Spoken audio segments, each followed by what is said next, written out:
नमस्कार दोस्तों, ऑनलाइन पढ़ाई चैनल पर आपका हार्दिक अभिनंदन है, स्वागत है। तो आप लोग जुड़िए ज़्यादा से ज़्यादा। तो आपके साथ हम बताते हैं आगे क्या क्या करना है। तो आज हम चलेंगे प्रस्तावना पर। प्रस्तावना जो बेसिकली संविधान का लक्ष्य है, आधार है, आदर्श है। आज हम प्रस्तावना के बारे में पढ़ेंगे। तो मित्रों आप जुड़ते जाइए धीरे धीरे। बिल्कुल शशि सैनी जी जुड़ चुके हैं, गुड इवनिंग। Good evening. सानू सैनी जी जुड़ चुके हैं, good evening sir. Sanu ji भी जुड़ गए, बहुत बहुत धन्यवाद।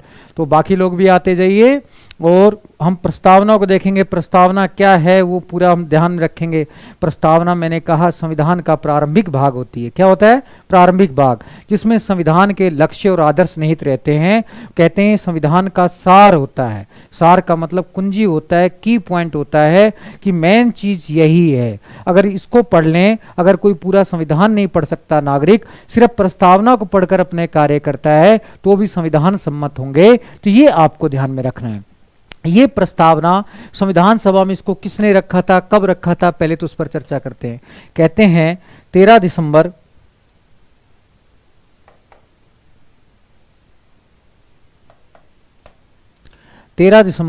1946 को नेहरू जी ने प्रस्तावना को संविधान सभा में रखा था। किसने रखा था? नेहरू जी ने। तो ये ध्यान रखना। तो नेहरू जी का प्रभाव भी पड़ा प्रस्तावना पर, और उस समय की नेहरू जी पर जो परिस्थितियां थी उसका भी प्रभाव देखने को मिलता है। तो 13 दिसंबर 1946 को प्रस्तावना को नेहरू जी ने कहाँ रखा था? संविधान सभा में। और 22 जनवरी 1947 को इसे पारित किया गया। तो कब पारित किया गया? 22 जनवरी 1947 को। तो ये तो बेटा आपको क्वेश्चन ध्यान रखना है मित्रों। Sanjay Patil ji hi sir, hello sir. Urmila Kumari ji बिल्कुल, सबको हेलो, गुड इवनिंग। बिल्कुल राम बाबू मीना जी आपको भी गुड इवनिंग, सबको गुड इवनिंग। अब ये दो बातें तो मित्रों आपको ध्यान रखनी ही रखनी है। फिर उसके बाद हमें ध्यान रखना है ये प्रस्तावना जो आपके सामने दे रखी है, इस प्रस्तावना में क्या क्या बातें हैं वो ध्यान रखते हैं। लेकिन ये ध्यान रखना है कि इसमें मौलिक में और 42वें संशोधन नियम द्वारा इसमें 3 शब्द जोड़े गए थे बाद में। कौन कौन से 3 जोड़े गए थे ये ध्यान में रखना है।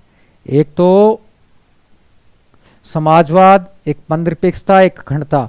तो ये 3 शब्द 42वें संशोधन अधिनियम 1976 द्वारा जोड़े गए थे। तो आपसे पूछे 42वें संशोधन अधिनियम 1976 द्वारा प्रस्तावना में कौन से शब्द जोड़े गए? तो 3 शब्द जोड़े गए, समाजवाद, पंथनिरपेक्षता और अखंडता। तो ये भी आपको ध्यान में रखना है। अब ये 2 क्वेश्चन मैंने बताए हैं। पहला क्वेश्चन तो 13 दिसंबर 1946 को प्रस्तावना को नेहरू जी ने संविधान सभा में रखा। 22 जनवरी 1947 को उसको संविधान सभा में पारित किया गया। फिर आपको ध्यान रखना है ये 3 शब्द 42वें संशोधन अधिनियम 1976 द्वारा प्रस्तावना में जोड़े गए, समाजवाद, पंथनिरपेक्षता और अखंडता। अब मित्रों ये दर्शन है, इस दर्शन को हम पूरा पढ़ते हैं, इसका क्रम भी पढ़ते हैं। पहले मैं आपको सिंपली सुना देता हूं पढ़कर। हम भारत के लोग भारत को एक संपूर्ण प्रभुत्व संपन्न समाजवादी पंथनिरपेक्ष लोकतांत्रिक गणराज्य बनाने के लिए तथा उसके समस्त नागरिकों को सामाजिक, आर्थिक और राजनीतिक न्याय। न्याय 3 प्रकार का है मित्रों, ध्यान रखना है। सामाजिक, आर्थिक और राजनीतिक। सबसे पहले सामाजिक न्याय है, फिर आर्थिक न्याय है, फिर राजनीतिक न्याय है। ये दर्शन के क्रम में, लक्ष्य के क्रम में। जैसे आप लोग अपनी तैयारी करते हैं, मेरा पहला लक्ष्य आरएस बनना है, सेकंड लक्ष्य फर्स्ट ग्रेड बनना है, तीसरा लक्ष्य एसआई बनना है। ऐसे ये भी लक्ष्य हैं हर नागरिक को। ये लक्ष्य संविधान निर्माताओं ने प्रदान किए हैं। यानी कि सबसे पहले हमें अपनी संप्रभुता को सुनिश्चित करना है, फिर समाजवाद को सुनिश्चित करना है, फिर पंथनिरपेक्षता को सुनिश्चित करना है, फिर लोकतंत्र को, फिर गणराज्य को, और फिर सामाजिक, आर्थिक, राजनीतिक न्याय को। यानी कि अगर आपके सामने रहे कि संप्रभुता प्राप्त करें या समाजवाद, दोनों में से एक चीज प्राप्त करनी हो तो आप क्या प्राप्त करेंगे? संप्रभुता। ये है लक्ष्य। अगर आपके सामने न्याय और स्वतंत्रता में से एक चीज प्राप्त करनी हो तो आप क्या प्राप्त करेंगे? न्याय। क्योंकि ये क्रम अनुसार है, ये प्रस्तावना के लक्ष्य, संविधान के लक्ष्य हर नागरिक के लिए। तो हमारे जीवन का ये आदर्श होना चाहिए। तो ये आदर्श आपको ध्यान रखने चाहिए, हर भारतीय नागरिक को ध्यान रखने चाहिए। 1 अरब 34 करोड़ जनसंख्या को याद रखने चाहिए, तभी भारत महाशक्ति बन सकता है। तो मित्रों ये आपको ध्यान रखना है। सामाजिक, आर्थिक और राजनीतिक न्याय में पहला सामाजिक न्याय, फिर आर्थिक, फिर राजनीतिक न्याय। फिर है विचार, व्यक्ति, विश्वास, धर्म और उपासना की स्वतंत्रता। विचार, व्यक्ति की स्वतंत्रता, फिर विश्वास, धर्म और उपासना की स्वतंत्रता। प्रतिष्ठा और अवसर की समानता, फिर समानता है। फिर है प्राप्त करने के लिए तथा उन सब में व्यक्ति की गरिमा और राष्ट्र की एकता और अखंडता को सुनिश्चित करने वाली बंधुता बढ़ाने के लिए। तो ये भी ध्यान रखना है, एकता और अखंडता को सुनिश्चित करने वाली बंधुता बढ़ाने के लिए दृढ़ संकल्प होकर अपनी संविधान सभा में आज तारीख 26 नवंबर 1949 को क्या करते हैं, इसको पारित करते हैं। ये आप ध्यान रखना है, 26 नवंबर 1949 को मिति मार्गशीर्ष शुक्ला सप्तमी संवत 2006 विक्रमी को एतद द्वारा इस संविधान को अंगीकृत, अधिनियमित और आत्मर्पित करते हैं। तो ये प्रस्तावना मित्रों आपको याद रहनी चाहिए, तभी आपका काम चलेगा, अन्यथा नहीं। अब मित्रों एक बात और ध्यान रख लेते हैं, छोटी सी बात है लेकिन आप जाना नहीं, अभी मैं बता रहा हूं आपको कि जैसे ही हिंदी में लिखा है राष्ट्र की एकता अखंडता को सुनिश्चित करने वाली बंधुता बढ़ाने के लिए, ये लाइन जो है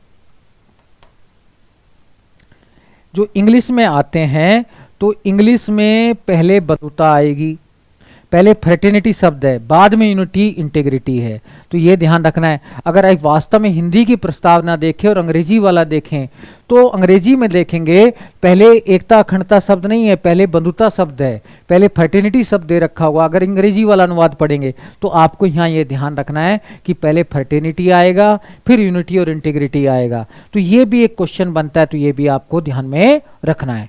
तो अब मित्रों मैं आपको पूरा ये क्रम समझाने की कोशिश करता हूँ सिंपल वे से। तो चलिए आपको सिंपल वे से कोशिश करते हैं हम लोग। तो प्रस्तावना का दर्शन क्या है, क्रम क्या है, तो लिखते हैं दर्शन क्रम। प्रस्तावना के लक्ष्य का या दर्शन का क्रम क्या है वो भी मित्रों हम देखते हैं। देखो अब कोई मार्कर ऐसा लेते हैं जिससे आपको दिखाई दे जाए। मैं समझता हूं कि ज़्यादा पीला ही शो होता है, लेकिन पीला क्या है थोड़ा चलता कम है। इसमें पहली लाइन है, हम भारत के लोग भारत को संपूर्ण प्रभुत्व संपन्न समाजवादी निरपेक्ष लोकतांत्रिक गणराज्य बनाने के लिए, यानी कि शब्द ये हैं SSSR। तो आपसे पूछे पहला क्वेश्चन ही अगर ये आए कि पहले क्या आएगा, सोवरेन संप्रभुता, पहला है सोवरेन।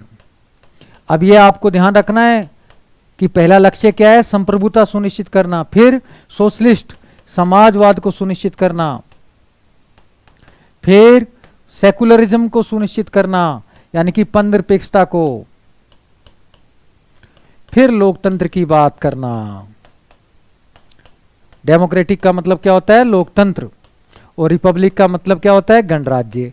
अब मित्रों ये तो आपको ध्यान रखना है कि लक्ष्य पहली जो लाइन है प्रस्तावना की उसमें लिखा है हम भारत के लोग भारत को संपूर्ण प्रभुत्व संपन्न, सोवरेन का मतलब क्या है, संपूर्ण प्रभुत्व संपन्न, समाजवाद, सोशलिस्ट का मतलब समाजवाद, और सेकुलरिज्म निरपेक्ष लोकतांत्रिक गणराज्य बनाने के लिए तथा उसके समस्त नागरिकों को सामाजिक आर्थिक राजनीतिक न्याय। फिर उसके बाद न्याय की लाइन है, जे या न्याय का मतलब जस्टिस, फिर उसके बाद लिबर्टी की लाइन है, फिर उसके बाद इक्वलिटी की लाइन है। तो आपको ध्यान रखना है पहली लाइन में तो हम भारत के लोग SSSR है, दूसरी लाइन में जस्टिस है, जस्टिस, फिर तीसरी लाइन में लिबर्टी है, चौथी लाइन में इक्वलिटी है। आप कहेंगे ये तो जले बन गया, बिल्कुल जले बन गया। ये जले क्यों बना, कोलोक्वियल भाषा में, साधारण भाषा में, एंजॉय की भाषा में कहते हैं। सपना जी भी जुड़ गए हैं, सर ब्लैक तो पेन है, नहीं बेटा ब्लैक कहाँ है, पेन है। अब तो दिख रहा होगा बेटा, बहुत अच्छे से दिख रहा होगा। कसाना हेमराज जी भी जुड़ चुके हैं। तो बेटा बिल्कुल आप सबको मेरा गुड इवनिंग, और बहुत बहुत आपको है, बस समझने की बेटा कोशिश करो। ये जले क्यों आया, कोलोक्वियल भाषा में, मजाक की भाषा में कहते हैं। जब 13 दिसंबर 1946 को नेहरू जी ने प्रस्तावना को संविधान सभा में रखा था, उस समय नेहरू जी की दोस्त थी जो एडवीना, वो विदेश गई हुई थी।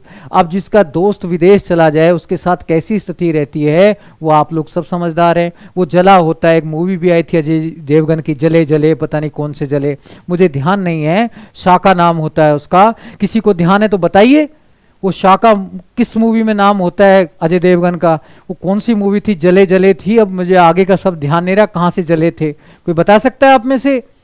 पता ही नहीं है आप लोगों को। तो जले जले थी, पता नहीं दिल जले थी शायद, अब पता नहीं मुझे, तो आपको ज़्यादा पता होगा, कोई बता ही नहीं रहा। ब्लैक लेते, पेन लेते, बेटा पेन तो आपको अब नज़र आ रहा है बढ़िया सा, तो आप तो अब बताइए जल्दी से मुझे कि भाई वो कौन सी मूवी कौन सी थी, आप बता ही नहीं रहे। तो जले ध्यान रखना है, क्योंकि उसके बाद क्रम है जले का। जले का जब क्रम हुआ, जब आदमी जल जाता है, दिल जले हो जाता है, बिल्कुल सही है। कसाना हेमराज जी बता रहे हैं दिल जले थी, बिल्कुल सही है। 2-3 लोगों ने बताया है, राहुल कुमावत जी बता रहे हैं दिल जले थी, सतेंद्र फौजदार जी बता रहे हैं दिल जले थी, वेरी गुड। अरे विकास जी भी बता रहे हैं दिल जले थी। अरे इतने दिल जले हो क्या? चलो कोई बात नहीं, सबके दिल ठीक हो जाएंगे, टेंशन मत लेना, ठीक है ना। उसके बाद क्या है, जले वाला जो है वो सीक्वेंस ध्यान रखना है। अब आदमी जब जले हो तो फ्लावर फुस हो जाता है, फाय हो जाता है, तो उसके बाद जो है क्रम अगला है फाय, क्योंकि फ्लावर फुस हो जाता है, उसका फ्लावर कहाँ रहेगा जो जला हो। आप समझदार है ना। तो राहुल कुमावत जी कह रहे हैं सर क्या चुप हैं सर?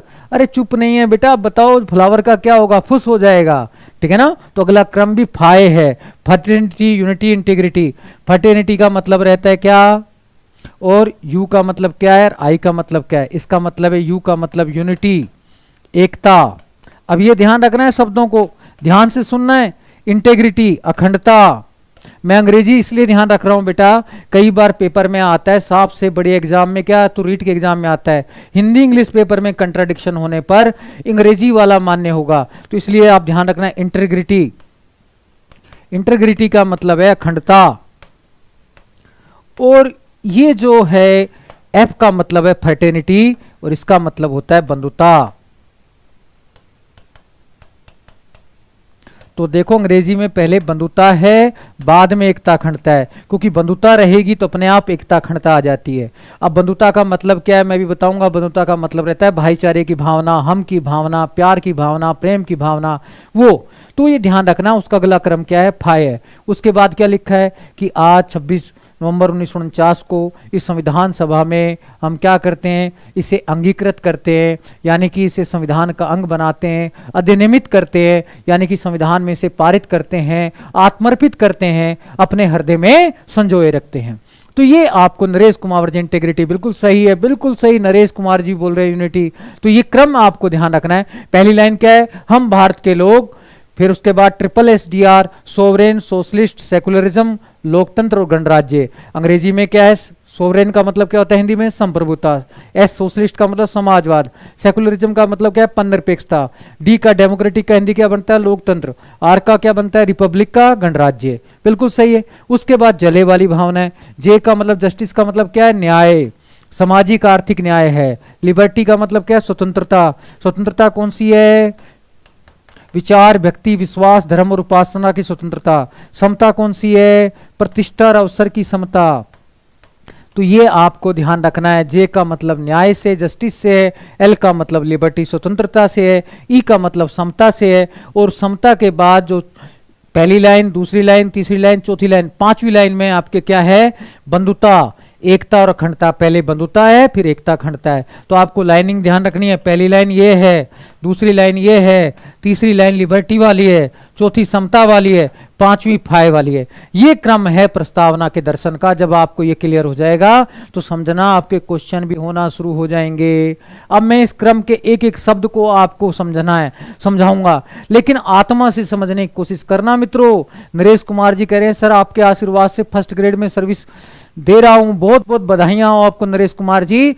तो आप बहुत अच्छा कर रहे हैं। अब आगे कॉलेज लेक्चरर RAS को आप बिल्कुल फाइनल कर दो ताकि आपका उसमें सिलेक्शन हो जाए। संजय खोरवाल जी नमस्ते, नमस्ते, बिल्कुल बहुत अच्छा। शशि सैनी जी बोल रहे हैं वेरी गुड। तो बेटा ये 5 लाइनें आपको याद रहेंगी और ये जीवन में याद रखनी है, हर नागरिक को याद करनी है। ये आपका दायित्व है। हर भारतीय को बताओ कि आपको अपना जीवन ऐसे संचालित करना है। तो ये निर्देश है हर नागरिक को कि प्रस्तावना के क्रम के अनुसार अपना जीवन संचालित करे। तो रामनिवास जाट जी हर किसी को ऐसे ध्यान रखना है। तो ये हिस्ट्री की क्लास नहीं लग रही, हिस्ट्री की क्लास बेटा लग जाएगी। अब पॉलिटी पढ़ो। हिस्ट्री तो क्या है, इतिहास है। तो कहते हैं हिस्ट्री हिस्ट्री हिस्ट्री, ज्योग्राफी है बेवफा, रात में पढ़ी दिन में सफा। वो ज्यादा ध्यान में नहीं देना। अब तो पॉलिटिकल साइंस पढ़ो, पॉलिटी पढ़ो, संविधान में जियो ताकि आपका विकास हो जाए, अच्छे नागरिक बन जाए और नौकरी भी जल्दी से मिले। अब सबसे ज्यादा क्वेश्चन भी यहीं से आते हैं। तो ये मित्रों ध्यान रखना है आपको ये क्रम। इसके बाद मैं आपको एक एक करके सारे शब्दों का, दर्शन का, एक एक वाक्यांश का, एक एक शब्द का अर्थ बताता हूं। तो चलिए मित्रों जी आगे हम देखते हैं। पहले हम पढ़ते हैं हम भारत के लोग का क्या दर्शन का मतलब है, या हम भारत के लोग क्यों लिया गया है, वो ध्यान रखना है। अब मित्रों एक बात और बता देता हूं, आपको कंफ्यूजन नहीं होना चाहिए। हम भारत के लोग तो है, वाक्यांश, ये जो प्रस्तावना की भाषा है, कहीं कहते हैं ऑस्ट्रेलिया से प्रभावित है। जो प्रस्तावना की भाषा किस देश से प्रभावित है? ऑस्ट्रेलिया से प्रभावित है, ये भी आपको ध्यान में रखना है। इसकी जो लैंग्वेज ली गई है प्रस्तावना की भाषा की, वो ऑस्ट्रेलिया से प्रभावित है, पूरे प्रस्तावना की भाषा की। अब पहला वाक्यांश लेते हैं, हम भारत के लोग। इस वाक्यांश, ये वाक्यांश कहां से प्रभावित है? इसमें 3 क्वेश्चन बनते हैं बस। पहला, ये यूएसए से प्रभावित है। कल एक बच्चा कह रहा था नहीं सर ये यूएनओ से प्रभावित है। नहीं बेटा, यूएनओ नहीं ध्यान रखना, आपको यूएसए ध्यान रखना है। उसके बाद दूसरी जो बात इसमें ध्यान रखनी है कि आपको मैं बताता हूं इसका क्या मतलब है, अर्थ क्या है। इसके 2 अर्थ हैं। पहला अर्थ है भारतीय संविधान का निर्माण भारतीय जनता ने किया है। संविधान का निर्माण भारतीय जनता ने किया है। आप कहेंगे नहीं सर, निर्माण तो संविधान सभा के सदस्यों ने किया है, जनता ने किया है। वास्तव में संविधान सभा के जो सदस्य थे जनता द्वारा निर्वाचित ही थे और उन्होंने जनता की भावनाओं के अनुरूप ही संविधान का निर्माण किया था। हमारे यहाँ संविधान सभा में कहीं वोटिंग भी नहीं हुई, सर्वसम्मति से संविधान बना था, जनता की आकांक्षाओं के अनुरूप बना था। उसमें सर्वसम्मति, समायोजन और संशोधन की नीति अपनाई गई थी, इसलिए कहेंगे संविधान का निर्माण जनता ने ही किया था। दूसरा, इसमें यह अर्थ निकलता है इसका, अंतिम शक्ति भी जनता में निहित है। लोकतंत्र में हमारे देश में सबसे बड़ा कौन है? जनता ही बड़ी है। जनता चाहे तो आज भी मोदी जी को बदल सकती है, गहलोत जी को बदल सकती है, जनता से बड़ा कोई नहीं। कोई भी शासक 2, 4, 5 साल के लिए शासन कर सकता है, ज्यादा बड़ा नहीं। इसलिए कहते हैं, इसमें साफ कहा गया कि अंतिम शक्ति किसमें निहित है? जनता में निहित है। तो ये अर्थ भी आपको ध्यान में रखना है। इसके बाद अगला जो है शब्द वो ध्यान रखने हैं। तो अगले शब्द क्या थे? SSTR थे। तो पहले एस का मतलब क्या है? सोवरेन है। मैं पहले एस का क्या मतलब है? सोवरेन। सोवरेन का मतलब क्या है? संपूर्ण प्रभुत्व संपन्न। और आप कहेंगे संपूर्ण प्रभुत्व संपन्न का मतलब क्या होता है? संपूर्ण प्रभुत्व संपन्न का मतलब रहता है जो ऐसा राष्ट्र जो आंतरिक रूप से सर्वोच्च हो और बाह्य क्षेत्र में भी सर्वोच्च हो। अब देखो बेटा, इसकी सिंपल संपूर्ण प्रभुत्व संपन्न की परिभाषा क्या है कि भारत आंतरिक रूप से सर्वोच्च है और बाह्य रूप से भी स्वतंत्र है, यानी कि बाह्य रूप से भी सर्वोच्च है, वो किसी के अधीन नहीं है। लेकिन बहुत ही सरल परिभाषा अगर मैं बताऊं इसकी, तो इसका मतलब है हमारी विदेश नीति स्वतंत्र है। क्या मतलब है? विदेश नीति क्या है? स्वतंत्र है। हम अमेरिका के, ब्रिटेन के या किसी महाशक्ति के दबाव में विदेश नीति नहीं अपनाते, हम अपनी मर्जी से विदेश नीति अपनाते हैं। हम अफगानिस्तान का विरोध करें या सऊदी अरब का समर्थन करें, हम अपनी इच्छा अनुसार करते हैं। अमेरिका का भी, हमने इराक पर जाकर आक्रमण किया था अमेरिका ने, तो हमने उसका विरोध किया था। यही हमारी मूल उद्देश्य है। विदेश नीति कैसी है? हमारी स्वतंत्र है। तो ये आपको ध्यान रखना है। संपूर्ण प्रभुत्व संपन्न का मतलब क्या है? विदेश नीति स्वतंत्र है। इसलिए हमने गुणनिरपेक्षता नीति अपनाई थी। कौन सी नीति अपनाई थी? गुणनिरपेक्षता। गुणनिरपेक्षता नीति का मतलब क्या होता है? स्वतंत्र विदेश नीति। कोई आपसे पूछे गुणनिरपेक्ष नीति का मतलब क्या होता है? स्वतंत्र विदेश नीति। तो स्वतंत्रता प्राप्ति के बाद हमने कहा था हम शीत युद्ध की गुटबाजी में नहीं पड़ेंगे, अमेरिका और सोवियत संघ के नियंत्रण में नहीं जाएंगे, इनके गुटों में शामिल नहीं होंगे, हम तो स्वतंत्र विदेश नीति अपनाएंगे। तो हमारी मूल उद्देश्य स्वतंत्र विदेश नीति है। तो मित्रों, हमारा तो वास्तव में मूल लक्ष्य स्वतंत्र विदेश नीति होता है। तो आपको ये छोटी सी बात ध्यान में रखनी है। तो इसका मतलब ये है। दूसरा शब्द क्या है वो भी आपको मैं बता देता हूं। दूसरा एस का मतलब क्या है? दूसरे एस का मतलब है सोशलिस्ट। जाइएगा नहीं मित्रों, आज क्वेश्चन भी कराएंगे आपको, आप बस बनिए रहिएगा, ज्यादा से ज्यादा लोगों को जोड़िएगा। उसके बाद मैं क्वेश्चन भी कराऊंगा और आपको सारी बातें बताऊंगा, लेकिन क्वेश्चन इसी में से रहेंगे जो मैं पढ़ा रहा हूं। लेकिन आप लोग बस गलत नहीं करना है। सोशलिस्ट का मतलब क्या है? सोशलिस्ट का मतलब हमें बताया था सर्वोच्च न्यायालय ने, तो वही ध्यान रखना है। मैंने आपको कल भी बताया था कि संविधान की व्याख्या का आधार सिर्फ सर्वोच्च न्यायालय के पास है। तो सर्वोच्च न्यायालय ने क्या बताया था, कौन से केस में बताया था, थोड़ा सा ये ध्यान रखना है। सर्वोच्च न्यायालय ने FN बलसारा बनाम असम राज्य में, बलसारा बनाम असम राज्य में 1978 का केस है ये, असम राज्य में समाजवाद के 2 अर्थ बताए थे। समाजवाद का अर्थ बताया था अनुच्छेद 39B और C। ये कभी नहीं भूलना, यानी कि उन्होंने कहा था समाजवाद का वही अर्थ है जो अनुच्छेद 39B में दे रखा है। 39B में क्या है, सी में क्या है, ये हमें देखना है। 39B में प्रावधान है देश के संसाधनों का सामूहिक हित में प्रयोग किया जाएगा। देश के संसाधनों का सामूहिक हित में प्रयोग किया जाएगा। सामूहिक हित में प्रयोग किया जाएगा, इसका मतलब क्या है अभी बता देते हैं। इसका मतलब है देश में जो संसाधन हैं किसी वर्ग विशेष के लिए प्रयोग में नहीं लाए जाएंगे, संपूर्ण जनता के हितों के लिए प्रयोग में लाए जाएंगे। सबके हितों का कल्याण होगा, केवल अमीरों का भला नहीं होगा, केवल नेताओं का भला नहीं होगा, आम जनता का भला होगा। ये बेसिकली 39B भारत सरकार को निर्देश देता है कि देश के संसाधन केवल उच्च वर्ग तक सीमित ना रहें, आम जनता तक पहुंचे। अक्षय गौर जी बिल्कुल सही कह रहे हैं, बिल्कुल सही है, आप बिल्कुल सही समझ रहे हैं। कसाना हेमराज जी, सपना जी, तो आप बिल्कुल 39B को समझा लीजिए। आप भी बड़े पद पर धारण हो, जब भी आप कोई बड़ा पद धारण करें तो ध्यान रखें देश के संसाधनों का सामूहिक हित में प्रयोग होने दें, केवल अमीरों तक सीमित ना होने दें। सी में क्या है, धन के केंद्रीकरण पर रोक होगी, यानी कि केवल धन अमीर आदमियों तक सीमित नहीं रहेगा, ऐसी व्यवस्था करनी चाहिए। अगर अमीर आदमी धन ज्यादा कमाए तो उन पर इतना टैक्स लगाए कि गरीबों तक धन पहुंच जाए। तो ये आपको ध्यान रखना है। दो बातें हैं बी में, और सी में क्या है, धन के केंद्रीकरण पर रोक। बी में क्या है, देश के संसाधनों का सामूहिक हित में प्रयोग। सी में क्या है, धन के केंद्रीकरण पर रोक। यही समाजवाद का अर्थ सर्वोच्च न्यायालय ने बताया था। तो यहाँ ये क्वेश्चन भी ध्यान रखना है कि संविधान की व्याख्या का आधार किसको है, सर्वोच्च न्यायालय को है। अगला शब्द है समाजवाद के बाद पननिरपेक्षता। अब ये मित्रों ढंग से सुनिएगा, पननिरपेक्षता का अर्थ भी। पननिरपेक्षता, सेकुलरिज्म। अब कई जगह धर्मनिरपेक्षता लिखा हुआ है, वो उचित नहीं है जहां धर्मनिरपेक्षता लिखा है। कई किताबों में लिखा रहता है धर्मनिरपेक्षता, हमारे यहाँ धर्मनिरपेक्षता नहीं है, पननिरपेक्षता है। अभी मैं आपको बताता हूं। वास्तव में मित्रों तीन शब्द रहते हैं, एक पननिरपेक्षता, एक धर्मनिरपेक्षता और एक रहता है धार्मिकता। दुनिया में तीन प्रकार के राज्य हैं, इनको बोलते हैं रिलीजियस कंट्री, इनको बोलते हैं धर्मनिरपेक्षता वालों को नॉन रिलीजियस कंट्री। अंग्रेजी भी बता रहा हूं मैं आपको साथ साथ, ताकि आपको कंफ्यूजन नहीं हो।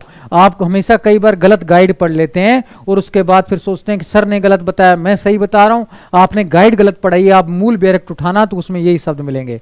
और सेकुलरिज्म,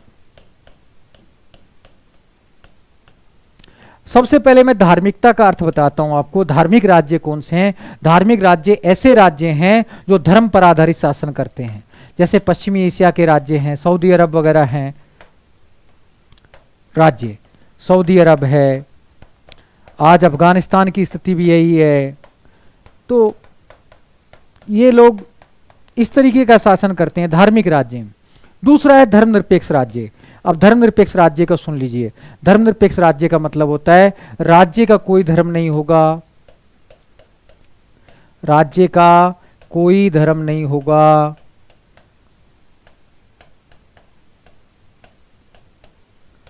और राज्य किसी धार्मिक गतिविधि में भाग नहीं लेगा। राज्य किसी धार्मिक गतिविधि में भाग नहीं लेगा।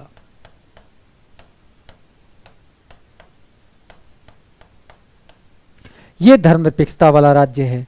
अब ये जो है धर्मनिरपेक्षता वाला, तो ये आपको ध्यान रखना है कि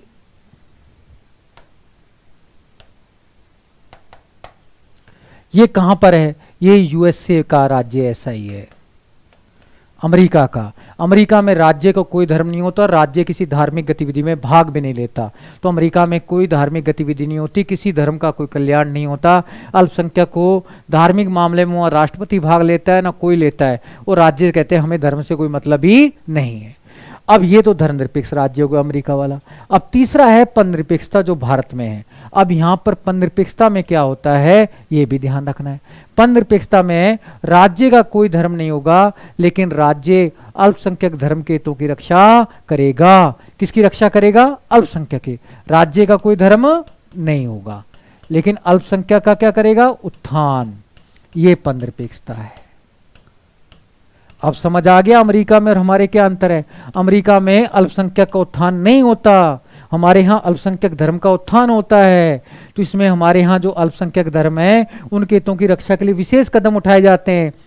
इसलिए हमारे यहाँ अनुच्छेद 30 में उनको शिक्षण संस्थानों में सहायता दी जाती है। कई बच्चे कहते हैं सर क्यों मुसलमान और ईसाइयों को सहायता दी जाती है? क्योंकि ये संविधान सम्मत है, ये संविधान विरोधी नहीं है, क्योंकि हमारे यहाँ मूल संस्कृति है विविधता में एकता। हमारी विविधता को बनाए रखने के लिए आवश्यक भी है कि हम क्या करें कि बेसिकली अल्पसंख्यक धर्म को रक्षा करें। लेकिन अल्पसंख्यक का जो अर्थ है वो सुप्रीम कोर्ट ने बहुत ही व्यापक बताया है, जो आपको ये नेता लोग नहीं बताते। नेता लोग तो आपको उल्टी भाषा बताते हैं, देखो हिंदू हितों की रक्षा हो रही है, इस्लाम की रक्षा हो रही है, ईसाईयत की रक्षा हो रही है, हिंदुओं का विरोध हो रहा है। ऐसा कहीं नहीं है। 30 में बेसिकली साफ रूप से कहा गया है, सुप्रीम कोर्ट ने व्याख्या करते हुए पाई फाउंडेशन ने बताया है, अल्पसंख्यक का आधार राज्य होगा। यानी कि जम्मू कश्मीर में मुसलमान अल्पसंख्यक नहीं होंगे, हिंदू अल्पसंख्यक होंगे, ये बताया गया है। यानी कि कश्मीर में कौन अल्पसंख्यक होंगे? जम्मू कश्मीर में हिंदू अल्पसंख्यक होंगे, पंजाब में भी हिंदू अल्पसंख्यक होंगे, सिख अल्पसंख्यक नहीं होंगे। तो ये बेसिकली है। तो हमारे यहाँ बहुत ही प्यारा कॉन्सेप्ट है, सभी के हितों की रक्षा है, सबका साथ सबके विकास की रक्षा है। बायल किशन सैन जी जुड़ गए हैं, good evening sir, good evening. Pooja ji भी जुड़ गई हैं, बिल्कुल सही बता रही हैं पूजा जी भी, ठीक है ना। अक्षय गौर जी भी बिल्कुल सही बता रहे हैं, बहुत बढ़िया। तो आपको ये ध्यान रखना है कि वास्तव में यहाँ हमारे यहाँ अल्पसंख्यक के हितों की रक्षा का प्रावधान है, इसलिए पद निरपेक्षता है। हमारे यहाँ करते भी हैं उनके लिए विशेष प्रावधान, उनके लिए स्पेशल सहायता दी जाती है, तो ये संविधान सम्मति है। तो ये पद निरपेक्षता का अर्थ आपको समझ आ गया होगा। आगे मित्रों देखते हैं, कोई क्वेश्चन समझ नहीं आ रहा तो पूछ लिया करो। पद निरपेक्षता के बाद अगला शब्द क्या है जल्दी बताइए। ट्रिपल एस के बाद क्या है? पहला एस क्या बताया था? सोवरेन, संपूर्ण प्रभुत्व संपन्न। दूसरे एस का मतलब सोशलिस्ट, तीसरे एस का मतलब सेकुलरिज्म। अब उसके बाद शब्द क्या है? D R. डी क्या है और आर क्या है वो भी बताना है। D era, R era. D का मतलब क्या था? लोकतंत्र, लोकतांत्रिक था ना लोकतंत्र। लोकतंत्र का मतलब क्या होता है? लोकतंत्र का मतलब होता है जनता का, जनता द्वारा, जनता के लिए शासन। जनता का, जनता द्वारा, जनता के लिए शासन।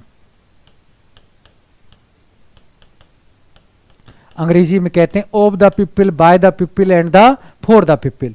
तो जनता का शासन, यहां का से मतलब क्या है? का से मतलब है अंतिम शक्ति जनता में निहित होगी, जो मैंने पहले ही बताया था आपको। अंतिम शक्ति किसमें निहित होगी? जनता में। तो ये ध्यान रखना है। तो लोकतंत्र की परिभाषा आपको क्लियर हो रही है कि लोकतंत्र का मतलब क्या है? जनता का, जनता द्वारा, जनता के लिए शासन। यहाँ का से क्या मतलब? अंतिम शक्ति किसमें निहित है? जनता में। द्वारा से मतलब क्या है? कि जनता अपने प्रतिनिधियों के माध्यम से शासन करेगी। जनता अपने प्रतिनिधियों के माध्यम से शासन करेगी।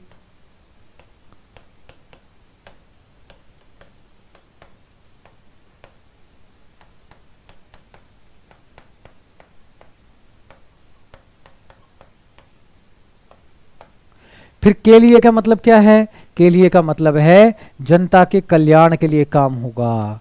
किसके काम के लिए कल्याण होगा? जनता के कल्याण के लिए। लोकतंत्र वही शासन प्रणाली है जिसमें अंतिम शक्ति जनता में निहित है, लेकिन जनता अपने प्रतिनिधियों के माध्यम शासन करती है, लेकिन सारे काम जनता के कल्याण के लिए होते हैं। ये आपको ध्यान रखना है। तो मित्रों ये लोकतंत्र की परिभाषा आपको पता रहनी चाहिए। अब रिपब्लिक की परिभाषा भी देख लेते हैं। रिपब्लिक की परिभाषा, गणराज्य की परिभाषा क्या है? गणराज्य की परिभाषा भी बताते हैं आपको। गणराज्य, रिपब्लिक का मतलब क्या है? गणराज्य। गणराज्य के मैंने दो अर्थ आपको पहले भी बताए थे जब मैं विशेषताएं बता रहा था, अब दोबारा से फिर बता रहा हूं, तो आप ध्यान से सुनिएगा गणराज्य की परिभाषा। पहला अर्थ क्या है गणराज्य का? कि हमारा राज्य अध्यक्ष निर्वाचित होगा, राज्य अध्यक्ष निर्वाचित होगा। जाइएगा मत मित्रों, बस जुड़े रहिएगा, अभी क्वेश्चन भी आ रहे हैं और इसका आगे टिपिकल अर्थ भी होगा। दूसरा अर्थ क्या है? कि जो राज्य अध्यक्ष होगा वो प्रथम नागरिक होगा, यानी कि हम नागरिकता पर बल देंगे, प्रथम नागरिक होगा। सिंपल शब्दों में कहें तो नागरिकता पर बल देंगे, प्रजा पर नहीं। यानी कि राष्ट्रपति भी कोई ज़्यादा विशेषाधिकार प्राप्त नहीं है। राज्य राष्ट्रपति भी, हमारा राज्याध्यक्ष भी है, वो केवल प्रथम नागरिक है। तो ये आपको ध्यान में रखना है। तो मित्रों, ये छोटी छोटी बातें अगर आपको ध्यान रखेंगे तो आपको परेशानी नहीं होगी। तो गणराज्य का मतलब भी आपको समझ आ गया। तो पहली लाइन मैंने कंप्लीट करके आपको समझा दी है। हम भारत के लोग भारत को संपूर्ण प्रभुत्व संपन्न समाजवादी निरपेक्ष लोकतांत्रिक गणराज्य बनाने के लिए तथा उसके समस्त नागरिकों को। उसके बाद सेकंड लाइन में क्या है, जले का है। जले में पहला जे वाला है, तो वो आपको पता रहना चाहिए। फिर अगली लाइन क्या है, जे। जे का मतलब क्या है, न्याय।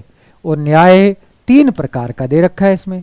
पहला है सामाजिक, जाइएगा नहीं मित्रों, बस इसमें सुनते रहिएगा, सामाजिक न्याय। दूसरे में फिर आर्थिक न्याय, फिर राजनीतिक न्याय। अब इनका सरल सरल अर्थ है, बस एक बार आप जान जाएं, अपने हृदय में संजो लें, फिर जीवन भर आपको दिक्कत नहीं आएगी। लेकिन दिक्कत कब आती है, जब आप हृदय में नहीं संजोते, पर कभी पानी पीते हो, कभी चाय पीते हो, चाय पानी पीते रहो, लेकिन दिमाग जो अपना है, आई कंसंट्रेशन, वो आपके बोर्ड पर रहना चाहिए। तो न्याय वाली दूसरी लाइन है, पहला सामाजिक न्याय। सामाजिक न्याय का क्या मतलब है, पिछड़े वर्गों का उत्थान किया जाएगा। तो हमारे यहाँ मैंने पहले भी बताया था, हमारे संविधान का मूल लक्ष्य यही है कि गरीबों का, पिछड़े वर्गों का उत्थान किया जाएगा। तो हमारे यहाँ जीवन का लक्ष्य यही है कि पिछड़े वर्गों का उत्थान, इसलिए हमारे यहाँ आरक्षण भी होता है। दूसरा है आर्थिक न्याय। आर्थिक न्याय का मतलब है रोटी कपड़ा मकान सभी को मिलेगा। भाई ये व्यवस्था करनी होगी तो सरकार का एक प्रमुख दायित्व है सबको रोटी कपड़ा मकान उपलब्ध कराए। राजनीतिक न्याय का मतलब क्या है, समान मताधिकार और चुनाव लड़ने का अधिकार। एक तो समान मताधिकार, सबको समान वोट होगी। हमारे यहाँ चाहे राष्ट्रपति हो, चाहे प्रधानमंत्री हो, चाहे सिंपल नागरिक हो, सबको एक ही वोट देने का अधिकार है, किसी को 2 वोट देने का अधिकार नहीं है। तो समान मताधिकार है हमारे यहाँ। 18 वर्ष की आयु होनी चाहिए, उसके बाद चाहे कितना भी पावरफुल आदमी हो, उसको 2 वोट का राइट नहीं है। तो ये समान मताधिकार। और सभी को चुनाव लड़ने का अधिकार है, आप भी चुनाव लड़ सकते हैं। अब वो बात एक अलग है, उम्र 25 वर्ष चाहिए, ठीक है ना, तो उम्र 25 वर्ष होगी तो आप लोकसभा का लड़िए, प्रधानमंत्री का पद धारण कीजिए, किसने मना किया। 35 साल हुए तो राष्ट्रपति का चुनाव लड़िए। तो वो सिंपल सा है। तो उम्र का भले है, वो सबके लिए बाध्य है, ये नहीं किसी परिवार के लिए बाध्यता है। अब्राहम लिंकन का नाम लिया, बिल्कुल सही बता रहे हैं। लोकतंत्र की परिभाषा के लिए दीपू जी बोल रहे हैं, दीपा जी, कि अब्राहम लिंकन ने परिभाषा दी थी। हाँ बिल्कुल, ये जनता का, जनता द्वारा जनता के लिए शासन की पहली परिभाषा अब्राहम लिंकन ने दी थी। लेकिन मित्रों ये ध्यान रखना, अब्राहम लिंकन से पहले भी किसने दी थी लोकतंत्र की परिभाषा, मैं वो बता देता हूँ। एक महान थिंकर थे, उन्होंने दी थी। उससे पहले यूनानी विचारक थे, उन्होंने सबसे पहले दी थी। तो चलो कोई बात नहीं, आप अब्राहम लिंकन का ध्यान रखने की जरूरत नहीं, हम तो भारतीय संविधान पढ़ रहे हैं, तो वही ध्यान रख लेना। राजकुमार 6 बजे होती है तो टाइम से आया करें। अरे बेटा, मैं तो टाइम से 5 बजे क्लास होती है मेरी, तो मैं तो टाइम से ही हूँ। आप लोग भी टाइम से आओ, मैं तो 5 बजे फिक्स शुरू कर देता हूँ। तो अब आपका पता नहीं है। तो ये न्याय वाली लाइन तो हो गई। उसके बाद अगली लाइन है लिबर्टी वाली लाइन, एल वाली लाइन, लिबर्टी, स्वतंत्रता वाली, लिबर्टी या स्वतंत्रता वाली लाइन। इसमें थोड़ा ध्यान से सुनना होगा मित्रों, अब इसमें गड़बड़ नहीं करनी होगी। इसमें क्या क्या बातें हैं, लंबी लाइन है। इसमें है विचार, अभिव्यक्ति, विश्वास, धर्म और उपासना की स्वतंत्रता। पहला है विचार, अभिव्यक्ति, विश्वास, धर्म और उपासना की स्वतंत्रता।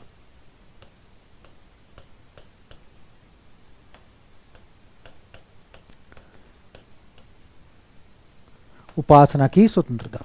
अब इसमें एक एक शब्द का मैं अर्थ बताता हूं मित्रों, खाली सुनना है, बस इसका भाव समझ जाएंगे तो आपके क्वेश्चन होना शुरू हो जाएंगे, आप आगे संविधान समझना भी आपको शुरू हो जाएगा। पहले विचार व्यक्ति की स्वतंत्रता का मतलब क्या है। इसका सीधा सा मतलब है कि हम लोग सरकार की लिखित, मौखिक, सांकेतिक आलोचना कर सकते हैं। कैसी आलोचना कर सकते हैं, लिखित, मौखिक, सांकेतिक। सरकार की है बेटा,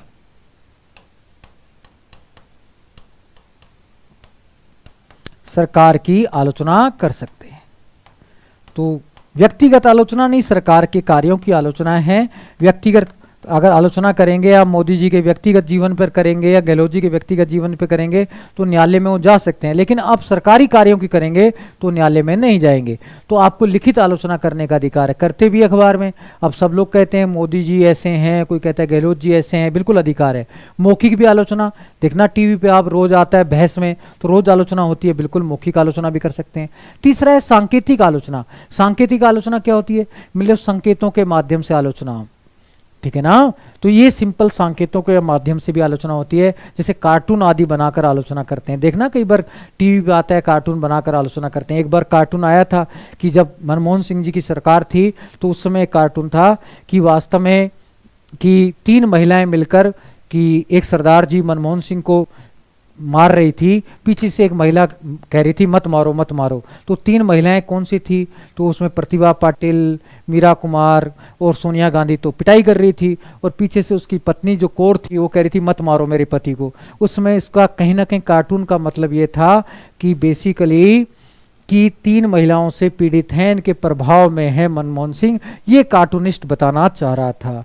ऐसे एक बार जब राजस्थान वाला सतलुज नदी वाला विवाद हुआ तो गहलोत जी गए थे पंजाब हल करने के लिए, लेकिन करके नहीं आए, सीधे वापस आ गए। जब वापस आ गए तो कार्टूनिस्ट ने कार्टून बनाया था कि हेलीकॉप्टर में गहलोत जी भाग रहे हैं चढ़ने के लिए और पीछे एक सरदार जी खड़े हैं तलवार लेकर।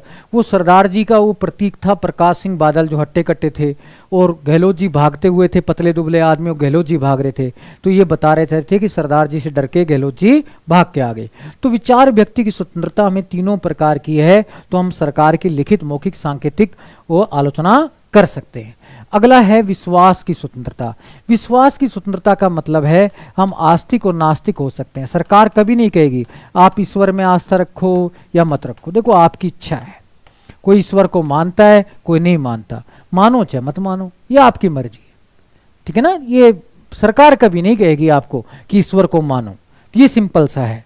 वैसे भारत में आकर अच्छे से अच्छा आस्तिक बन जाता है, लेकिन बने ना बने, सरकार कभी किसी को नहीं कहेगी भैया आप तो आस्तिक बनो, ईश्वर को मानो। तो सरकार लिखे तो मानो चाहे मत मानो। बहुत से लोग नास्तिक भी हैं तो नास्तिक रह सकते हैं। अगला है धर्म की स्वतंत्रता।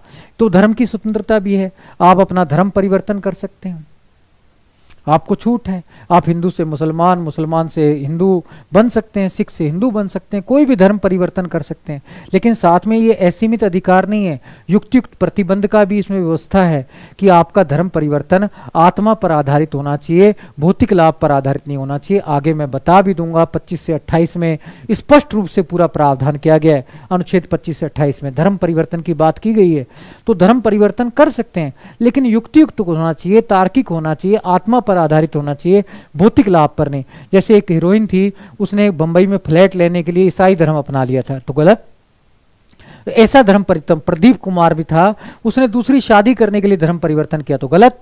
तो ऐसा धर्म परिवर्तन अलाउड नहीं है। हाँ, अगर आत्मा पर आधारित है, आपकी आत्मा ऐसा कहती है, तो आप धर्म परिवर्तन कर सकते हैं। उसके बाद है उपासना की स्वतंत्रता, यानी कि पूजा पाठ की पद्धति की स्वतंत्रता, तो वो भी आपको है।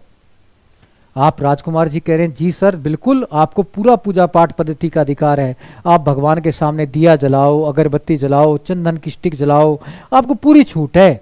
तो हमारे यहाँ तो भगवान वैसे भोले हैं, कोई भी बात मान जाते हैं, तो आपको छूट दे रखी है कि आप कैसे भी पूजा रचना करें। सरकार कभी नहीं कहेगी आप 5 बत्ती जलाओ या 5 बत्ती का पैकेट जलाओ, देसी घी का दीपक जलाओ। कोई तिल के तेल का जलाता है, कोई सरसों का तेल का जलाता है, तो आपको पूरी छूट है, आप जैसा भी जलाना चाहें। तो वैसे भी हमारे भगवान तो भोले हैं, वो मान जाते हैं, भोले तो वैसे भी मान जाते हैं, भोलेनाथ हैं। तो सिंपल सा एक चुटकुला भी है, जोक भी है, ऑनलाइन में कहें तो सुना दें, तो आपको अगर अनुमति हो तो बोलो, सुनाएं कि नहीं? अरे सर, शशि सैनी जी कह रहे हैं सर पढ़ाते तो अच्छा है, पढ़ाते तो बेटा अच्छा हूँ, अब जोक सुनाऊं कि नहीं? अब एक जोक सुना लेता हूँ। एक क्या है, चोर होता है, चोरी करने जाता है दीपावली वाले दिन। तब वो चोरी करने जाता है तो दीपावली वाले दिन सबकी लाइटें जली होती हैं। तो हेट स्पीच के बारे में दीपा जी कह रही हैं, थोड़ा बताइए। हेट स्पीच का मतलब नफरत फैलाने वाली। बेटा जहाँ नफरत फैलाने वाली हो, हमारी सांप्रदायिक भावनाओं को भड़काने वाली हो, भाई भाई को लड़ाने वाली हो, ऐसी जो भाषण होंगे वो कहीं ना कहीं एकता अखंडता पर कुठाराघात होंगे, तो ऐसी स्पीच हम अलाउड नहीं करेंगे। तो ऐसी पर कार्रवाई हो सकती है, ऐसा अधिकार हमें नहीं है।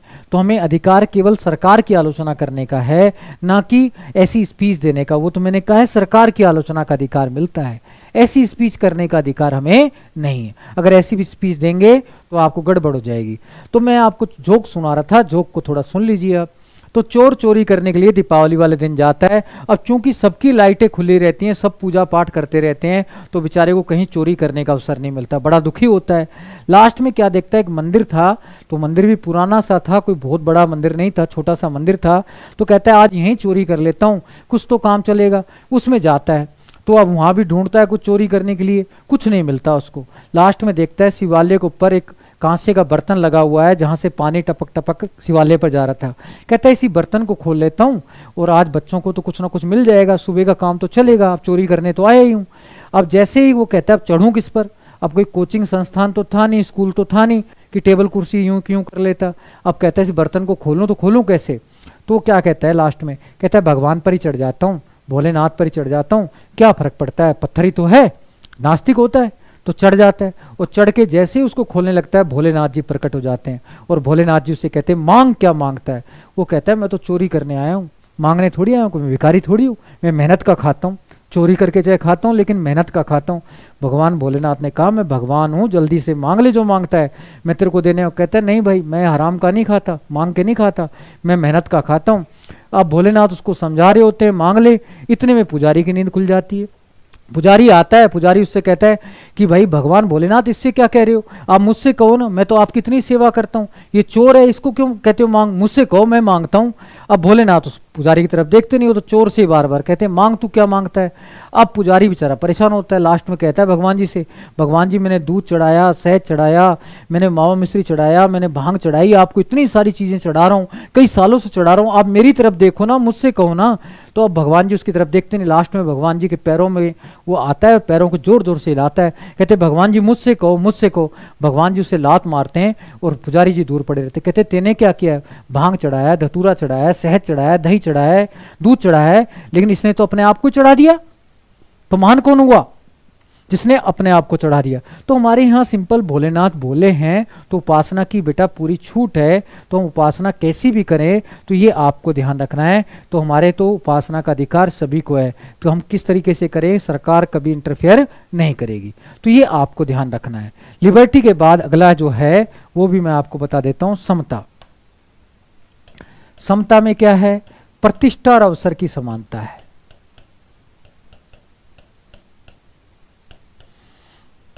अब दो बातें हैं इसमें, एक प्रतिष्ठा और एक अवसर। समता या समानता। अब बेसिकली प्रतिष्ठा का मतलब होता है गरिमामय जीवन, तो इसका मतलब है हमें मानवीय गरिमामय जीवन उपलब्ध कराया जाएगा। मानव होने के नाते जो हमें विशेष आवश्यकताएं सभी, अब मानव हैं तो हमें शुद्ध जल भी चाहिए, शुद्ध वायु भी चाहिए, भावनाएं भी चाहिए, तो वो सारी चीज़ें हमें मिलनी चाहिए। अब ये नहीं पशु जैसा जीवन नहीं होना चाहिए हमारा। तो प्रतिष्ठा का मतलब है गरिमामय मानवीय जीवन सरकार उपलब्ध कराएगी। पशु जैसा जीवन नहीं, जिंदे तो हो ऐसा जीवन नहीं, एजुकेशन भी चाहिए, शुद्ध जल भी चाहिए, वायु भी चाहिए, और हमें कोई तंग भी नहीं करना चाहिए, विचार व्यक्त करने की छूट भी होनी चाहिए। तो हमें मानवीय गरिमामय जीवन उपलब्ध कराना चाहिए। अवसर की समानता का मतलब है ऊंचे उठने के सभी को समान अवसर होंगे। ऊंचे उठने के समान अवसर होंगे, इसका मतलब नौकरियों में सबको समान अवसर प्राप्त होगा। नौकरियों में क्या होगा, समान अवसर। तो आप देखना आपके नौकरी में सबके लिए समान पेपर ही आता है, समान टाइम होता है। आरक्षण होता है वो तार्किक होता है, उसको लेकर सवाल नहीं करना, लेकिन सबको ऊंचे उठने के समान अवसर ही होते हैं। ये नहीं होता एससी वालों के लिए सरल पेपर आए और जनरल वालों के लिए टिपिकल पेपर आए। पेपर सबके लिए एक ही आता है, डेट भी एक ही होती है, तो सबके लिए समान चीज़ें आती हैं। तो ये आपको ध्यान रखना है। अवसर की समानता का मतलब है सभी को ऊंचे उठने के समान अवसर प्राप्त होते हैं। इसके बाद बेटा जो अगली लाइन है वो पांचवी लाइन है फाई वाली। अब फाई में मैंने 3 शब्द बताए थे। एफ का मतलब फ्रेटर्निटी या बंधुता है, यू का मतलब यूनिटी या एकता है, आई का मतलब इंटेग्रिटी और अखंडता है। इन तीनों का अर्थ भी मैं बता देता हूं कि बंधुता का मतलब है भाईचारे की भावना, हम की भावना। तो हमारे अंदर भाईचारे की भावना होगी, हम की भावना होगी।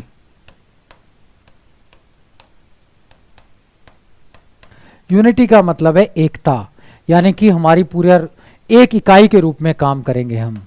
कैसे काम करेंगे? एक इकाई के रूप में काम करेंगे, अलग अलग नहीं। अब चाहे हमारे यहाँ 28 राज्य 8 संघ शासित प्रदेश हैं, तो अलग अलग काम नहीं करेंगे, एक इकाई के रूप में काम करेंगे। अभी कोरोना में देखा भी होगा, तो सबने एक इकाई के रूप में काम किया था, तो एक इकाई के रूप में काम करेंगे। तो ये एकता। अखंडता का मतलब है भारत के किसी क्षेत्र को या राज्य को या संघ शासित प्रदेश को अलग होने का अधिकार नहीं है,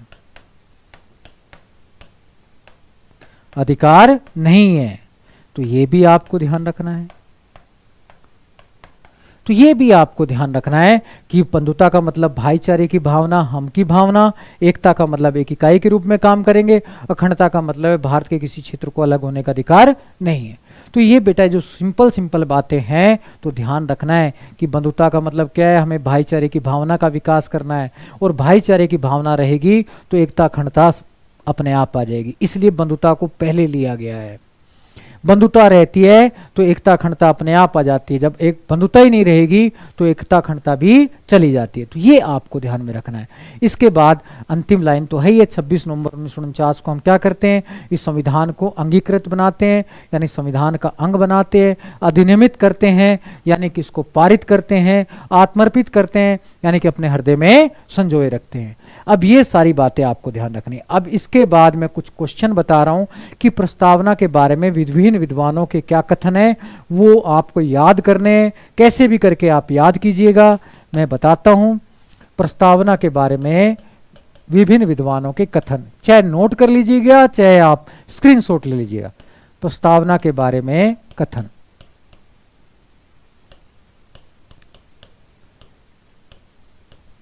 पहला है कि ठाकुरदास भार्गव, ध्यान से सुनिएगा। ठाकुरदास भार्गव प्रस्तावना के बारे में क्या कहते हैं? ये कहते हैं प्रस्तावना संविधान की आत्मा है। सिंपल तो संविधान की आत्मा अनुच्छेद 32 को कहा जाता है, लेकिन प्रस्तावना को संविधान की आत्मा किसने कहा? ठाकुरदास भार्गव ने कहा। तो आप ध्यान से सुन लीजिएगा, प्रस्तावना को संविधान की आत्मा किसने कहा? ठाकुरदास भार्गव। अब दीपा जी, राजकुमार जी, बाकी सभी लोगों से मेरी रिक्वेस्ट है, इसको नोट कर लीजिए आप, फिर आप इसमें टेंशन ना लीजिए।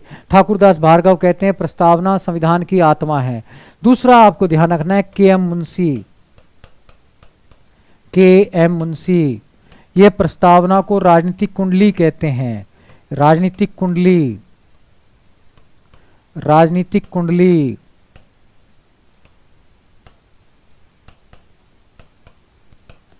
फिर उसके बाद के.एम. मुंशी के बाद है N.A. पालखीवाला। N.A. पालखीवाला, कोई बताएगा क्या कहते हैं? ये कहते हैं राजनीति का पहचान पत्र। ये कहते हैं राजनीति का पहचान पत्र। प्रस्तावना को राजनीति का पहचान पत्र कहते हैं। अब जाइएगा ना, आराम से इसको नोट कर लीजिएगा, फिर बाद में गड़बड़ नहीं कीजिएगा। फिर है अर्नेस्ट बारकर और गजेंद्र गड़कर। गजेंद्र गड़कर, ये संविधान की कुंजी कहते हैं प्रस्तावना को। क्या कहते हैं? संविधान की कुंजी। तो ये क्वेश्चन बनेंगे, 4 क्वेश्चन बनते हैं, चाहे सुमेलित करने के लिए आए चाहे अलग अलग आए। तो आपको ये ध्यान रखने हैं मित्रों, इसमें आपको गड़बड़ नहीं करनी है। ठाकुरदास भार्गव ने संविधान की आत्मा कहा था प्रस्तावना को। के.एम. मुंशी इसको राजनीतिक कुंडली कहते हैं। N.A. पालखीवाला इसको राजनीति का पहचान पत्र कहते हैं। अर्नेस्ट बारकर और गजेंद्र गड़कर संविधान की कुंजी कहते हैं। कुंजी, की पॉइंट, तो ये आपको ध्यान में रखना है। तो एक बार फिर बताऊं क्या कि ठाकुरदास भार्गव क्या कहते हैं? संविधान की आत्मा। के.एम. मुंशी क्या कहते हैं? राजनीतिक कुंडली। तो बार बार पूछेगा प्रस्तावना को राजनीतिक कुंडली किसने कहा है? तो बेसिकली के.एम. मुंशी ने। N.A. पालखीवाला क्या कहते हैं? राजनीति का पहचान पत्र। ठीक है ना, तो बेसिकली आइडेंटिटी कार्ड कहते हैं, और अर्नेस्ट बारकर और गजेंद्र गढ़कर क्या कहते हैं, संविधान की कुंजी। तो ये 4 शब्दावलियां भी आपको ध्यान में रखनी है, और ये 4 शब्दावलियां आपको ध्यान रखेंगे तो आसानी से इसको आप कर पाएंगे। चलो मित्रों, ये तो आपने कर लिया। अब हम कुछ स्पेशल क्वेश्चन करते हैं, और उसके बाद फिर आपको क्वेश्चन भी कराएंगे हम। चलिए, अब अगला एक डिबेट आता है, प्रस्तावना संविधान का भाग है या नहीं है। कई बार आता है प्रस्तावना संविधान का भाग है या नहीं है, और नहीं में है। पहले कौन से लोग हैं जो कहते हैं नहीं है, भाग नहीं है, और अपने पक्ष में क्या तर्क देते हैं। भाग नहीं है कहने वाले कौन हैं, चंद्रचूड़ जैसे न्यायाधीश पहला है। अब आपको ध्यान रखना है, चंद्रचूड़ जैसे न्यायाधीश कहते हैं प्रस्तावना संविधान का भाग नहीं है, भाग नहीं है, क्योंकि प्रस्तावना की चर्चा ना तो किसी अनुच्छेद में है ना ही भाग में है, तो भाग नहीं है कहते हैं चंद्रचूड़ जैसे न्यायाधीश। कहते प्रस्तावना की चर्चा ना तो अनुच्छेद में है ना भाग में, इसलिए भाग नहीं है। दूसरा तर्क दिया जाता है बेरूबाड़ी केस 1960। अब ये ध्यान रखना, ये बहुत इंपॉर्टेंट केस है। ये बेरूबाड़ी एक जगह थी जो पहले पूर्वी पाकिस्तान में थी, और अब वो बांग्लादेश बन गया जहां पर। तो इस जगह को भारत ने क्या है, पाकिस्तान को दे दिया था। तो कुछ लोग इसको फिर न्यायालय में लेकर गए थे, तो न्यायालय ने इसमें केस में कहा था प्रस्तावना संविधान का भाग नहीं है। किसने कहा था, सर्वोच्च न्यायालय ने, संविधान का भाग नहीं है। अब मित्रों, बार बार ये क्वेश्चन पूछा जाता है कि सर्वोच्च न्यायालय ने कब कहा, कौन से केस में कहा प्रस्तावना संविधान का भाग नहीं है। तो बेरूबाड़ी केस 1960 में कहा था प्रस्तावना संविधान का भाग नहीं है। तो ये आपको ध्यान रखना है। तो ये 2 बातें ध्यान रखनी है। भाग नहीं के पक्ष में तर्क में केवल 2 ही हैं, इसके पक्ष में तर्क दिए जाते हैं वो केवल 2 ही तर्क हैं।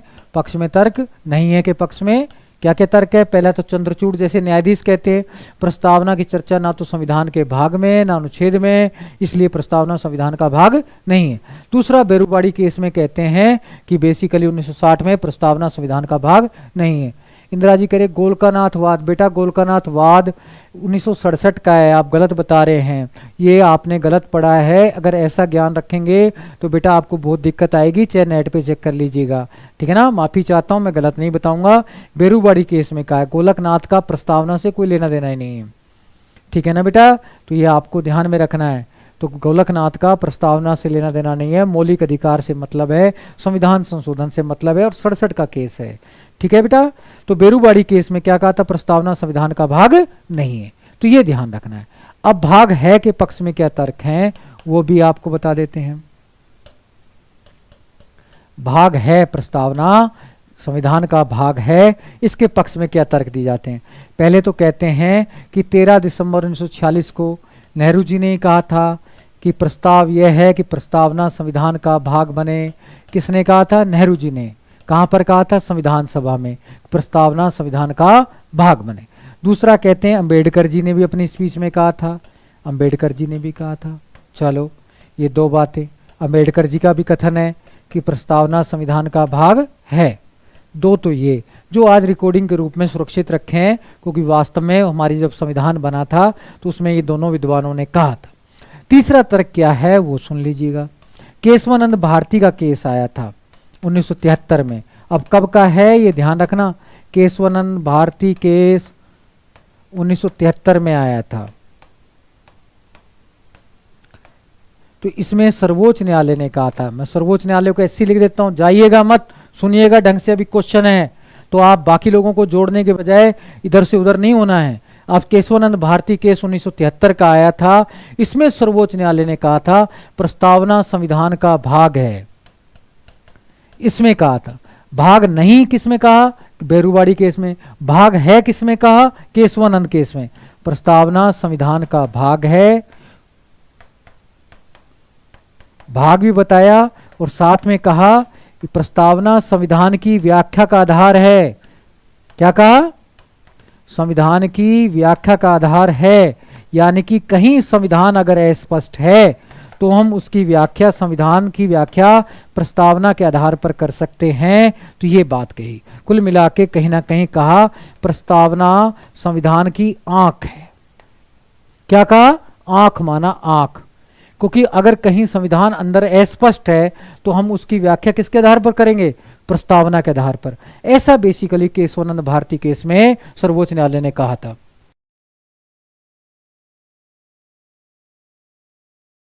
आप संदीप सर नहीं आ पाएंगे तो मैं आपको 15-20 मिनट फालतू पढ़ाऊंगा, मैं क्वेश्चन भी कराऊंगा, आप टेंशन नहीं लेना, ठीक है ना?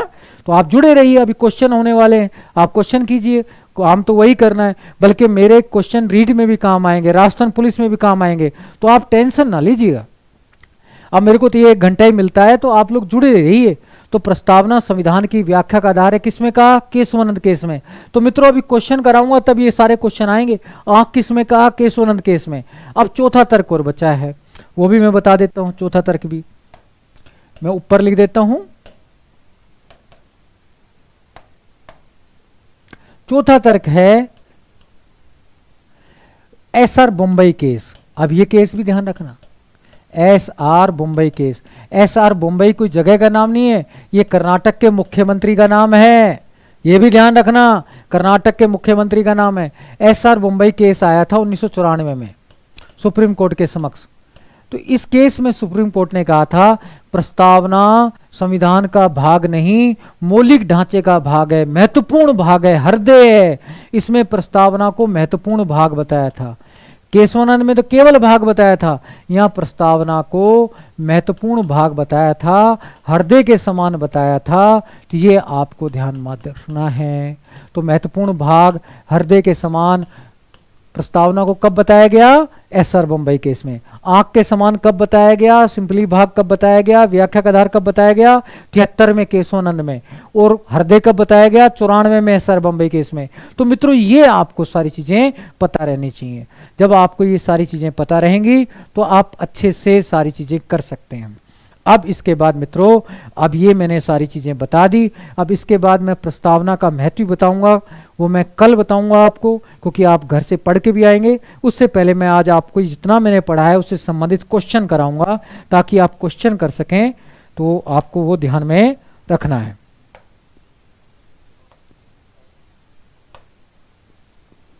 देखिए अब आप क्वेश्चन के लिए तैयार हो जाइए। सब लोग तैयार हैं?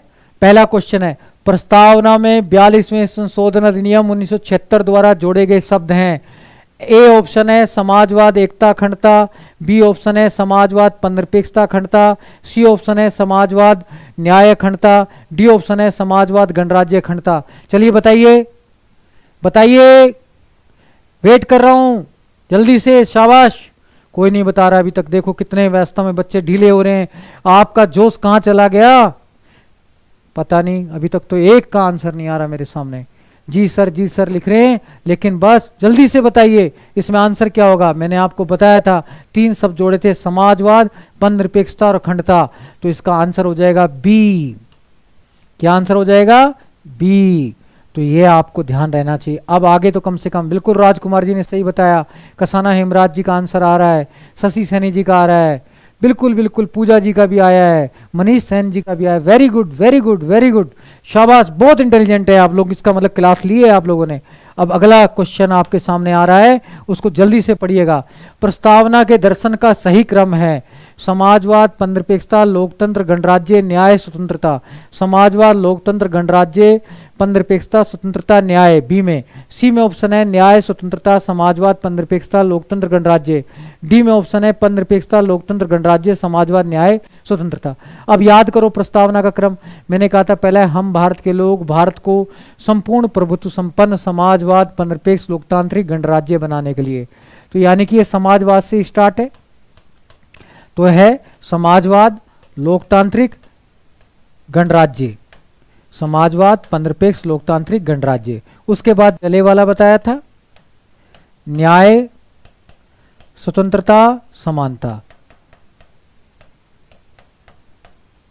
अब याद करो उसको, सीक्वेंस को। ये क्या है? समाजवाद। उससे पहले तो संप्रभुता है, संप्रभुता इसमें दे ही नहीं रखा, तो संप्रभुता को तो हटाओ। समाजवाद से शुरू है, समाजवाद, ये पंधनिरपेक्षता, ये लोकतंत्र, ये गणराज्य। तो पहला क्या है? समाजवाद, पंधनिरपेक्षता, लोकतंत्र, गणराज्य, न्याय, स्वतंत्रता। बिल्कुल सही है, पहला आंसर हो जाएगा ये। तो इस तरीके से ए बिल्कुल सही बताया, अमीषा जी ने सही बताया, कसाना हेमराज ने, इंदिरा जी ने, बिल्कुल वेरी गुड वेरी गुड। बिल्कुल कई लोग तो बिल्कुल अच्छे से बता रहे हैं, शशि जी बहुत अच्छे, very good, Naresh ji very good very good, बहुत इंटेलिजेंट बच्चे हैं आप लोग। अब तीसरा क्वेश्चन आ रहा है आपके सामने, अब थोड़ा सावधान हो जाइए। तीसरे क्वेश्चन में आप क्या करते हैं मित्रों? प्रस्तावना को राजनीतिक कुंडली किसने कहा था? अभी मैंने बताया था राजनीतिक कुंडली। देखो अब जल्दी से बताओ। ए में है ठाकुरदास भार्गव, बी में गजेंद्र गढ़कर, सी में के एम मुंशी, डी में एन ए पालखीवाला। क्या आंसर मारते हैं? मनीष सेन जी ए मार रहे हैं। नहीं नहीं नहीं नहीं नहीं, अभी तक किसी ने सही नहीं बताया। दीपा नहीं, सोच के बताओ, अभी मैंने पढ़ाया था, अभी जस्ट पढ़ाया है। अब देखो इसमें तो देखना ही कम कर देते हैं, भागना शुरू कर देते हैं। अरे अभी तो बताया था मैंने कि राजनीतिक कुंडली किसने कहा था? राजनीतिक कुंडली कहा था के एम मुंशी जी ने। सी आंसर हो जाएगा, बिल्कुल सही है। दीपा जी ने अब बताया, मनीष सेन जी अभी भी गलत बता रहे हैं, इंदिरा जी सही बताया, बिल्कुल सही है, दीपा मंडली जी बिल्कुल सही बता रहे हैं। तो के एम मुंशी जी हैं। ठाकुरदास भार्गव जी ने संविधान की आत्मा कहा था, गजेंद्र गढ़कर जी ने इसको कुंजी कहा था, एन ए पालखीवाला जी ने पहचान पत्र कहा था। मैं रिपीट कर रहा हूं, अगले क्वेश्चन फिर इसी से संबंधित हैं।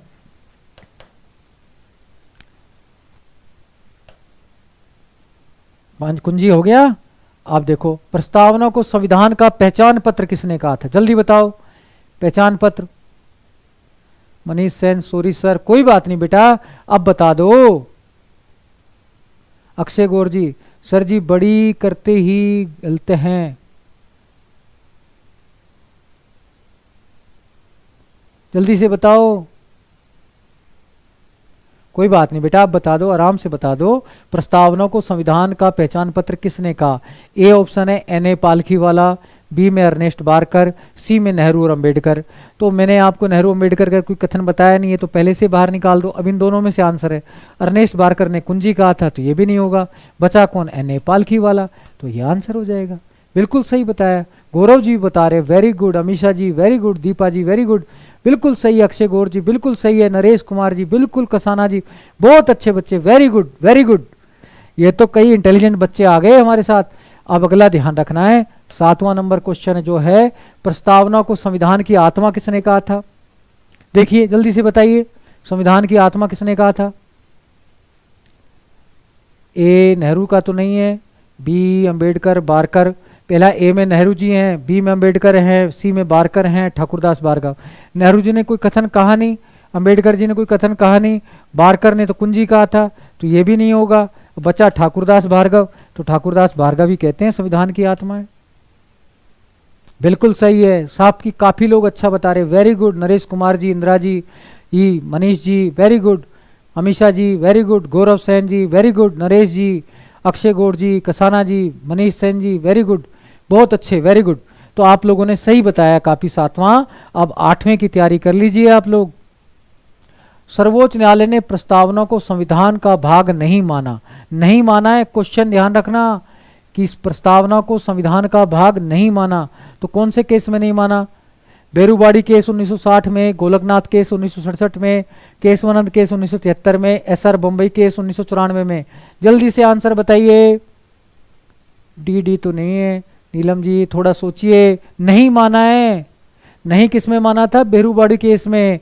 बेरूबाड़ी केस 1960 में आया था, मैंने बताया था, जो बांग्लादेश में क्षेत्र है, तो उससे संबंधित है। बिल्कुल कसाना जी सही बता रहे हैं, शशि सेन जी, इंदिरा जी ए बिल्कुल सही है, दीपा जी, पूजा जी सही बता रहे हैं, वेरी गुड। ए Naresh ji very good very good, Manish Sen ji 8A very good, Naresh ji, Deepa ji बिल्कुल, Akshay Gaur ji very good very good, सब लोग अच्छे से बता रहे हैं। 1960 वेरी गुड, बेरूबाड़ी बहुत अच्छे, वेरी गुड, सब ने काफी अच्छा बताया है, इसके लिए आप सब धन्यवाद के पात्र हैं। अमीषा जी वेरी गुड, आपका सबको धन्यवाद के पात्र हैं। तो आपने सब ने सही बताया। नहीं कब माना था? बेरूबाड़ी केस में। माना कब था पहली बार? केशवानंद केस में। अब अगला क्वेश्चन ध्यान रखना है। अरे 9th वाला लेते हैं पहले। सर्वोच्च न्यायालय ने प्रस्तावना को संविधान का भाग व आंख बताया था। भाग और आंख कब बताया था भाई? कौन से केस में बताया था? अब चार ऑप्शन है, ए 1973, बी 1972, सी 1971, डी 1968। देखो इसमें आंख और भाग बताया था केशवानंद भारती केस में, और केशवानंद भारती केस कब आया था? 73 का है, 73 का है, इसलिए इसका आंसर हो जाएगा 73। सर्वोच्च न्यायालय ने प्रस्तावना को संविधान व भाग व आंख का बताया था 73 के केस में। वेरी गुड, सही बताया इंदिरा जी ने, दीपा जी ने, तो 1973 आंसर हो जाएगा ए। दीपा जी वेरी गुड, नरेश जी, पूजा जी वेरी गुड, राय सिंह जी भी जुड़ गए। राय सिंह जी थोड़ा सा सही कर लीजिए। यादव मीनाक्षी जी वेरी गुड, बिल्कुल। इंदिरा जी, कसाना जी, गौरव सेन जी बिल्कुल सही है। शशि सेन जी, इंदिरा जी बिल्कुल सही बता रहे हैं, तो ए आंसर बताया, बिल्कुल ठीक है। अब 10वां क्वेश्चन और बताना है आपको। देखिए अब 10वां क्वेश्चन जो है, प्रस्तावना को संविधान के आधारभूत ढांचे का भाग बताया, यानी कि हृदय बताया। आधारभूत ढांचे का भाग, मौलिक ढांचे का भाग, हृदय किसमें बताया था, कब बताया था, ठीक है ना, सर्वोच्च न्यायालय ने। बताइए जल्दी से। एसआर बम्बई केस में। एसआर बम्बई केस कब का है? 94 का है। ए में ऑप्शन 60 का है, 60 में तो नहीं बताया, ये बताया था एसआर बम्बई केस में। एसआर बम्बई केस में कहा था कि प्रस्तावना संविधान का आधारभूत ढांचे का भाग है और मौलिक ढांचे का भाग है, महत्वपूर्ण भाग है, तो ये इस केस में बताया था, इसलिए इसका आंसर हो जाएगा 1994। बिल्कुल सही है मनीष सेन जी, पूजा चौरसिया जी, दीपक मंडलिया जी, कसाना जी, राय सिंह जी बिल्कुल सही बता रहे हैं। बहुत इंटेलिजेंट बच्चे जुड़े हुए हैं, लेकिन आप सभी लोगों से निवेदन है आप ज़्यादा से ज़्यादा बच्चों को जोड़ें, क्योंकि मैं आपको और अच्छे से पढ़ाऊंगा, आपको ये वादा करता हूँ। तो आप इसमें सारा ध्यान रखना है कि एसआर बम्बई केस, और इसके बाद हम कल इसमें चर्चा करेंगे प्रस्तावना के महत्व क्या हैं, उसके बाद हम संघ राज्य क्षेत्र वाला टॉपिक लेंगे। तो मित्रों आपको ज़्यादा से ज़्यादा लोगों को कल जोड़ना है, मेरा आपसे सभी से निवेदन है हाथ जोड़कर आप ज़्यादा से ज़्यादा लोगों तक इसका प्रचार करें, तभी जाकर कहीं हमें सफलता मिलेगी और मेरी मेहनत भी रंग लाएगी और आपकी मेहनत भी। सब प्रकार के बच्चे जोड़े, ये रीट में भी क्वेश्चन आता है, राजस्थान पुलिस में भी आएंगे, सबका कॉमन है, पटवार में भी आएंगे, एसआई में भी आएंगे, सब में आएंगे। आप सभी लोग जुड़ते रहें। इसी के साथ आज मैं विदाई चाहता हूं। धन्यवाद। जय हिंद, जय भारत।